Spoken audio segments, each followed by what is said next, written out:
Hello, good morning. तेजोज लाईफमध्ये खूप मनापासून स्वागत आहे.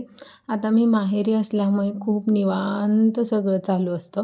म्हणजे मस्त असं 8ला उठायचं, मग आपलं आपलं आवरायचं, मग नाश्ता येतो. माहेरी असल्यानंतर खूप आळस येतो. जितका सासरी आपण ॲक्टिव्ह असतो, कारण की आपल्याला पुढे कामं दिसत असतात. सो माहेरी आल्यानंतर खूपच निवांतपणा असतो आणि रोज म्हटलं स्किन केअर आज करूया, उद्या करूया, होतच नाही. सो आज म्हटलं लवकरसुद्धा उठली आहे, त्याच्यामुळे स्किन केअर करूया. कारण की आपल्याला बाकीची काही कामं नसतात, थोडीफार असतात, ती काय मग होत राहतात पुढे. त्याच्यामुळे पहिला म्हटलं स्किन केअर करूया आणि हे VLCCचा मुलतानी माती पॅक आहे ना, तो खूप छान आहे, ज्याने ग्लोसुद्धा छान येतो आणि स्किन आपली म्हणजे माझी ड्राय स्किन आहे, त्याच्यामुळे ह्याने स्किन ड्राय नाही पडत, खूप छान राहते स्किन.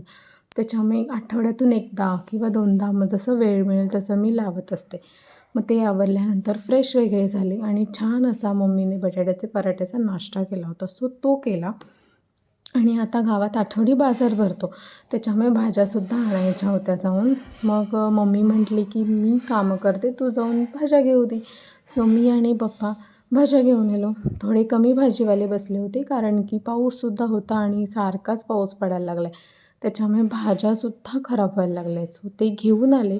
त्याच्यानंतर अजून थोडी घरातली कामं होती, कपडे वगैरे घडी घालायचे होते, सो ते आवरले आणि मस्त छान जेवणसुद्धा केलं, कारण की दुपार झाली होती. आणि कामं ही थोडीफार करावी लागतात, मम्मीलासुद्धा हेल्प करावी लागते, सो थोडीफार कामंही करतेच. त्याच्यानंतर मग संध्याकाळी मस्त असा माझ्या आवडीचा पोह्यांचा चिवडा आणि चहा पिला. हा पोह्यांचा चिवडा इतका छान लागतो ना, वाव, मला तर फार आवडतो. सो असा होता माझा आजचा व्लॉग. कसा वाटला मला कमेंट करून नक्की सांगा. बाय.